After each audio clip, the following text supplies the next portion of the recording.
I'm gonna get back to that story, Sonny.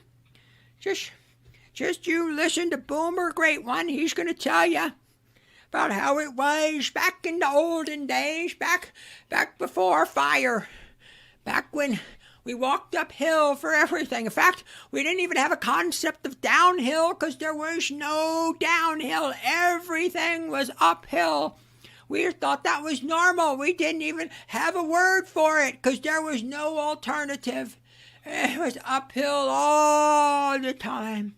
You just need to reach down and grab yourselves by your bootstraps and pull yourselves up, Sonny. Because when I was your age, I bought a house for $25,000. And I made that money on my paper route and bussing tables at the local cafe. And if I could do it, you can do it too. You just need to reach down and pull yourself up and just buckle up there, buckaroo. God, I hate boomers. So the paradox or the problem I face with the media is that the media is so untrustworthy and all that, and it's all about profit and clicks and all that, that I wonder what the media portrays and the internet portrays on the internet. Is that real? Right?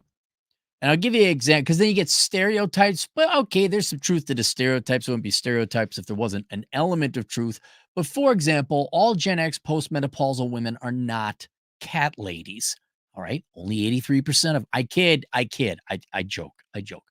But that's it. What percent of postmenopausal women who vote Democrat fit the stereotype of a cat lady? Probably not that many, maybe a little bit more than other age, sex demographic groups, but I know not every woman 50 years old is a cat lady. Same thing with the TikTok girls. I have a hard time believing that the TikTok girls are like, oh my God, I just can't find a guy, but I like to eat a lot and I just want to be a bitch. You know, it's like, no, that's fake. That's not real. They're doing that to be controversial and to get clicks. But then I wonder, okay, how many of them are kind of like that, you know? So then when the Wall Street Journal writes an article, which is one of the few remaining good publications left, like one of the few places I would actually call, a journal or, where real journalism takes place. When they write an article and they're not clickbaity, but everyone in it is a fucking clown, everyone in it is a stereotype, then I gotta wonder, okay, maybe all girls really do think, oh, I just want to be a foodie and a fat pain in the ass, and why can't I find a man? Like, then I start to want to wait, is the rest of the world really that insane? Is the tabloid reflecting reality, which no longer makes it a tabloid? Are there a bunch of do you get your cat lady card the second you don't have yourself an egg is not passed? And so someone sent this to me, and I can't make it up. It's the Wall Street Journal. Buying a home with a friend. Oh, this is the title is where's the title? They bought homes with their friends and now they want out. And I'm like, oh, this isn't going to be, again, trying to be intellectually honest. This can't be the stereotypical Gen Z OMG girlfriend fucking picture on the article. Go look at it. It's fucking OMG girlfriend. It is. It's the Gen Z girl boss stereotype. Oh my goodness. Trisha, like, why don't you go replicate that picture, the meme of, what is it? Pumpkin spice summer, where all the women have the exact same hat, like a brown hat and white sweaters and blue jeans and brown, a bunch of dumbass trophy wives. Why don't you all you're so fucking dumb. You're actually living up to the stereotype. I'm trying to give you a benefit of a doubt. I'm trying to say, no, they can't all be that stupid. Apparently you are. Buying a home with friends sounds like a dream until you try to get out. Who knew that young people and home ownership would not a good mix? business partners. What have I said about business partners? Well, before you Gen Zers, by the way. You never take on business partners. What do you think owning a home is? How many marriages have failed and the house is a big issue, apparently? How much more fucking evidence do you all need to know to stop going in with your BFFs or the love of your life? Celeste King invested $100,000 to buy and renovate a lake house with 2 friends. Oh my goodness. Near Austin, Texas. Oh, the dipshit part of Texas, where all the stupid people in Texas live. In 2021. She envisioned weekend getaways, work retreats, and lazy days at the pool at a fraction of the cost of solo ownership. After roughly 2 years, here, this is where I just like, come on. The 35-year-old event planner, fuck you. Fuck you. And you know what? You know what I accuse you of, Celeste? You can correct me and I will put a video up. You didn't have no $100,000. Daddy gave you that money. Look, if you're going to be the dipshit stereotype, don't be surprised when I speculate. Where did an event planner get $100,000? This writes, we're not even 2 paragraphs into this article. This sounds like one of these dipshit Harlequin romance movies that the Hallmark Channel comes out with.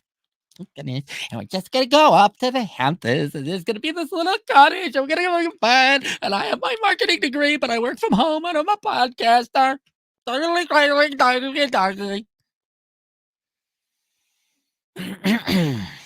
God, and then I just had $100,000 show up in my account. After roughly 2 years, the 35-year-old event planner wanted out, frustrated by the time it took to fix the place up and install the pool. Who? Did you 3 gals all go to the Homey Depot and buy some gloves and get some tools?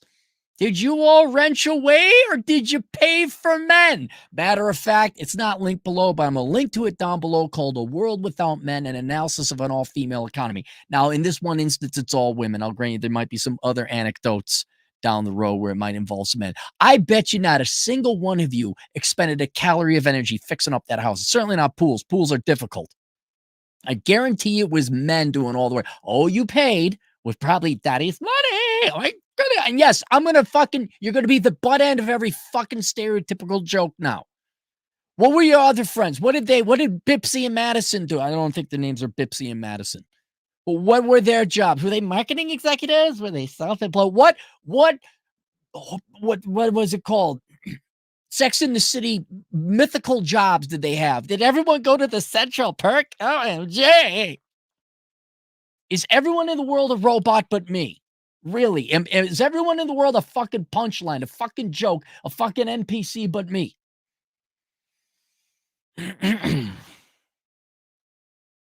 Once complete, vacation renters provoked anxiety when they broke the pool safety rules. Oh, you're going to Airbnb it? You're going to become an entrepreneur, huh? She had to make a choice, lose her share of the 50% appreciation in the home value, or risk losing her friendships. More friend groups brought homes together in recent years, data show, especially those who couldn't afford to go it alone in the feverish pandemic housing market. You could hang on. Just me now. Hang on. Okay, ladies, sit down. Grab your fucking purses. What if you all became tradesmen or tradeswomen and built your own damn house? I get an event planner. Hey, wait, isn't running it out an event planning? Isn't that a planned event? Oh, there is a fantasy of hanging out around the fire pit together and splitting up solo weekends at a cut rate. You know what? This also going down the road because rise of the she economy. Look up that report. There are going to be a lot of old, and this might be a couple decades from now, or actually several decades from now. But there will be the scenario where all of you, men and women, you're going to have to live together in kind of communes or roommate agreements. Because we're not building enough housing, but we got plenty of college degrees. Don't worry. We got a bunch of college educated idiots. If you can't manage this, how are you going to manage it in your retirement years? Really? You're going to have to be roommates when you're all old. If the stereotypes come true. Now some like that. King's friends were understanding when she asked them to buy her out, but because they couldn't afford to pay up front, what happened to all the money that was she agreed to monthly installments of up to $2,000 for a few years. They also had back some money to pay the costs associated with selling, which they plan to do one day. She expects to recoup $100,000 eventually. That's the big con to doing business with friends, King said, because I still care about these people. I'm willing to be less self-interested. The number of co-buyers with different last names hit a record in data going back a decade in 2021. It fell 29.5% over the following 2 years, according to real estate analytics firms Atom Data Solutions. The percentage of co-buyers who reported purchasing with friends was 7% this year compared to 14%. 1 in 7. 1 in 7 of you were going halvesies, huh? During the same year in 2023, according to Zillow, the appeal of buying with friends stands to recede further with the Federal Reserve cutting interest rates. Real estate analysts said lower mortgage rates could make traditional home ownership more affordable to first-time home buyers. Depending on when the home was co-purchased, falling rates could open up the option to refinance or move to a new home with better terms. When co-ownerships end, it's usually not because of conflict, according to real estate lawyers. The vast majority of people who want out are leaving just because they want to move or they are getting married or their job is in a different city. See, that would be my more fundamental reservations about this. You're young. I'm like, you could make your videos like those idiots. Remember that one year the idiots, because of artificially low interest rates, made the what's a day in the life of a Facebook employee? Okay. But yeah, these are more, why would you be doing this so young? Where are your parents saying that's not a good idea? You don't know where you are. You don't know where you want to live. How stable are your jobs? And Andy Serkin, a real estate lawyer specializing in co-ownership agreements, but close quarters can spark difficulties. In November 2019, the first-time owners Kirsten Sarah, now 37, and her husband Sia Zaribi, 38, bought their full-time home with friends, a couple with 2 young children. Are you fucking kidding me? What? Anything but doing hard work and building your own home. Hey, anything but becoming a tradesman or a tradeswoman, right? Oh, you had to. Oh, here, of course, the internet. Of course, the internet. Hang on. Let's do this.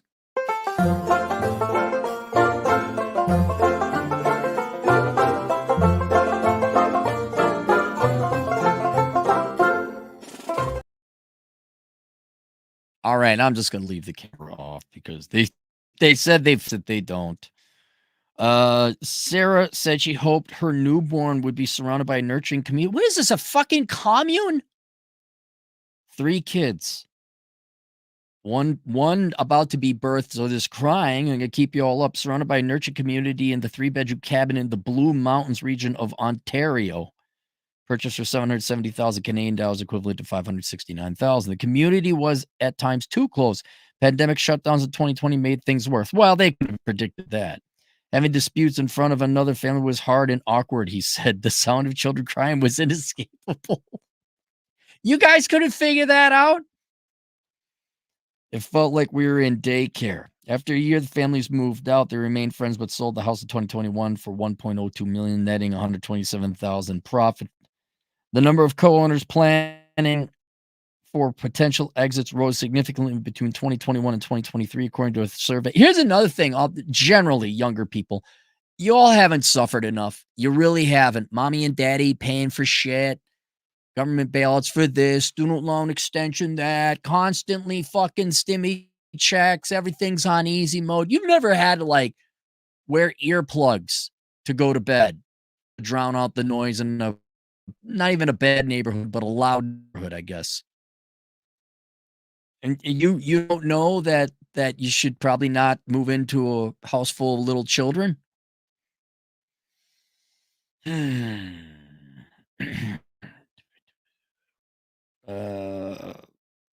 compatible co-owners with well-planned arrangements face complex decision as the end approaches. Before buying a 3-bedroom home in Portland, Oregon, Hi, does this happen? Because it's got to happen to conservative time. They just keep picking leftist shitholes. Portland, Oregon in 2022, friends Veronica Vest 30 and Tara Takano 35 included a clause in their contract to reassess their arrangement at 5-year mark, a milestone they'll reach next year. Veronica Vest and her friend Tara Takano have lived harmonious. Oh, that's just a picture. The home purchased with a 2.9% interest rate has appreciated in value, Vest said. They say their living situation, which was featured 2021 Wall Street Journal article, has been harmonious. Well, good for them. I'm glad it worked out for them. Takano and her husband, who also lives there, could comfortably stay as long as needed to find their ideal home with an attractive interest rate, Vest said. When they do move, it'll be costly. If they leave next year, I'll have to be prepared to buy them out, Vest, the project engineer. Oh, engineer! A responsible person here. Said, but if they stay longer and the house keeps appreciating, I'll have to pay them out more when they do leave. Split but unequal. There's a profit opportunity for a banker to come up with some kind of like buyout loan, right? All right, we'll lend you against equity in the home. You can buy your co-owner out. Jeremy Worden wanted to keep the 4-bedroom home he bought with 2 friends for just over $500,000 a few years ago. His friends, however, said they wanted to sell the South Florida rental property.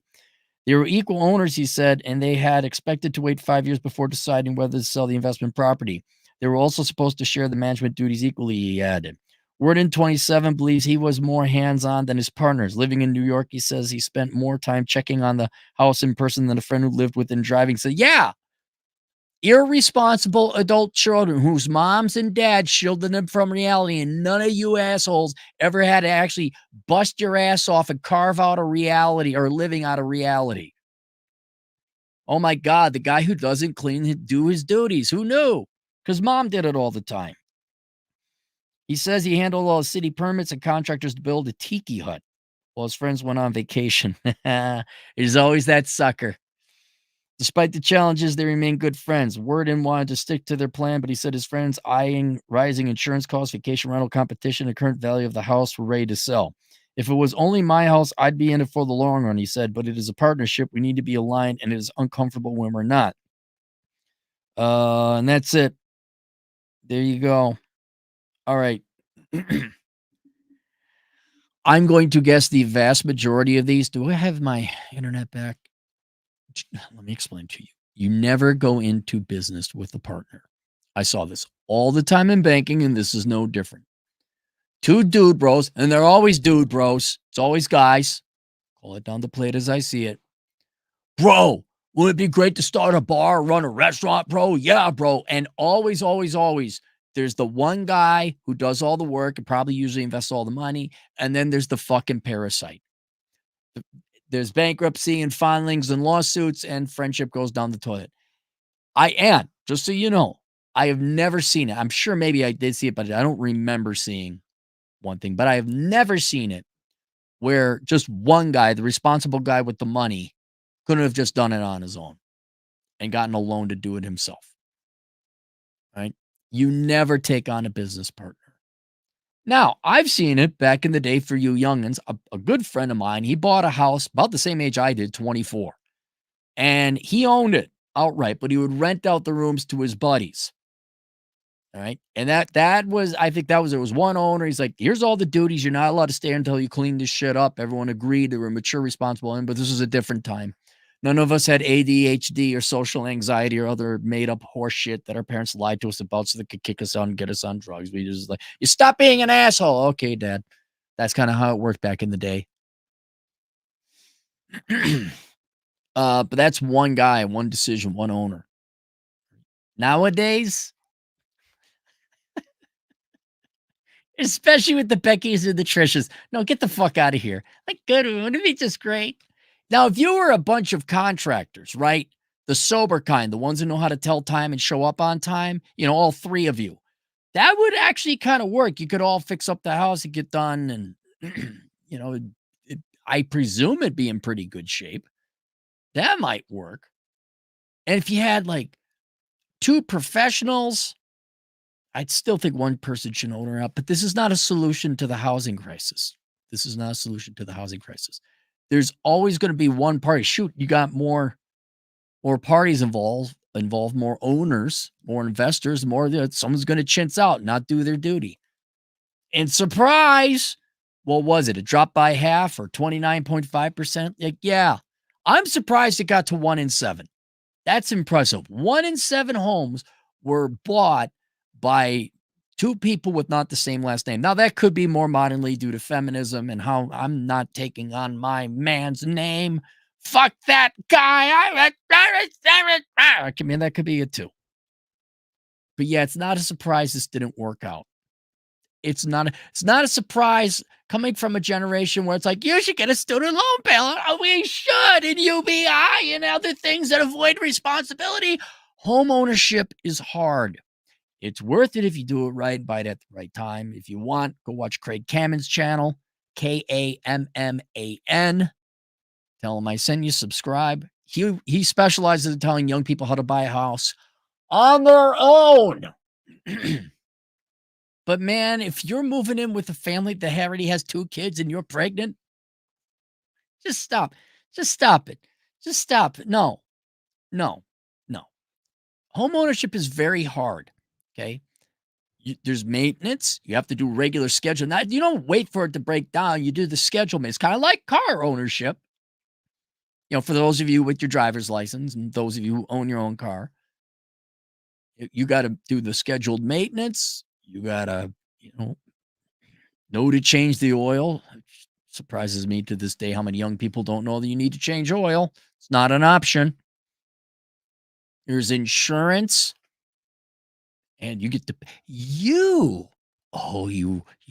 super intelligent, super educated young people with your precious college degrees, you get to pay property taxes. Oh my God, let's just buy in this little place. Oh my God, I love the coffees at a cafe in this downtown area. What do you mean the property taxes are $8,000 a year? I'm a Democrat. I'm not supposed to pay taxes. That's for rich people. Oh, I just love that beginning though, man. Bipsy, Yaden, Hayden, and Madison, and an event planner. I just couldn't believe it. Some pretty good journalism though on the Wall Street Journal's part, doing the research. Like, yeah, did you know this was a trend? No, I did not know it's a trend. Truth. What the F, Cappy? It's no different than co-parenting. It's no different than co-parenting, like where your parents co-sign the loan. Co-parenting. What do you mean it's no different than co-parenting? Like what? One leads, two follows? I don't get it. You lost me, my truth. Adonis O'Fuse, 10 generous dollars. I bet some people will pull their kids from school to homeschool them, as well as make them work a job to pitch into the bills, like Great Depression era child labor times. That'd be good. That'd be good to have kids learn them a little bit. There's a little bit of, well, not a little bit. There's a large room for abuse there where modern parents more modernly are just stealing the money from their kids. I know a disadvantaged kid, like an actual disadvantaged kid, and he's like 13 or 14. And my friend who knows this kid was saying, hey, you could get into shoveling driveways and raking yards and mowing yards, that kind of thing. He's like, that can help my mom with her bills. Like, no. She's the one that put you in this situation. You go save your money and to hell with your mom. But it doesn't hurt. Look, okay, technically my first job was collecting cans when I was like 8. It still taught you work. It did. I made good money for $1983. And we did the shoveling driveways and mowing yards, raking leaves. We did that. God, you can make a fortune now as a kid. Babysitting, I guess girls did that more regularly. It doesn't hurt. Doesn't hurt getting your kids out there working. I'd say again, I've always said this in theory. 15, 16 years old, you could train a kid who's reasonably smart with enough homeschooling and train. You could teach him to be an accountant. You could teach him to be a landscaper. You could teach him to do a fair amount of things that pay around $50 an hour. Mechanic. Oh no, we got to stay in school. What would we do without prom? I don't know. How about make $100,000 a year? There you go. Link below, Bachelor Pad Economics. If you need financial advice about home ownership, there's an entire chapter there. Please don't go into home ownership with your besties. We'll see you guys later. Toodles.